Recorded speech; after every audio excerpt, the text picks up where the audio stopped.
অনেকে প্রশ্ন করবেন, ভাই ডাটার পাতা কেন ভেঙে দিতেছেন?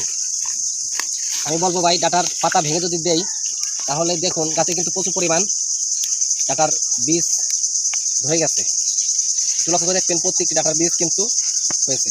আমি আগের তারিখে 10টি ডাটা থেকে প্রায় 1.5 কেজি মানে 1500 গ্রাম বিচি সংগ্রহ করেছিলাম এই ডাটা থেকে।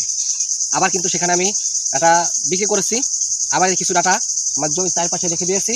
আর ওই পাশে আমি ডাটা কিন্তু একটা প্রজেক্ট রেখেছি কেন, অনেকে আমার কাছে বীজ চেয়েছিলেন সেজন্য। আর এই পাতাগুলো ভেঙে দিচ্ছি, বললাম ডাটার ফুল থেকে যে বিচিটা হবে সেটা খুব শক্তিশালী হবে। আর ডাটা চাষ করবেন, ডাটা আপনাদের অনেক সময় দেখা যায় খেতে যে ডাটা জ্বালায় মরে যায়। আর এই বিচির ডাটা আপনারা যদি রোপণ করতে পারেন তাহলে মরবে না।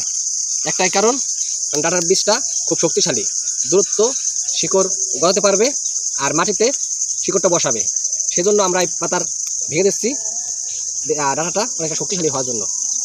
আপনারা অবশ্যই আপনাদের গাছে এইভাবে পাতাগুলো ছিঁড়ে দিবেন, তাহলে আপনাদের ডাটা অনেক শক্তিশালী হবে আর সেই বীজ থেকে আপনাদের ডাটাও ভালো হবে।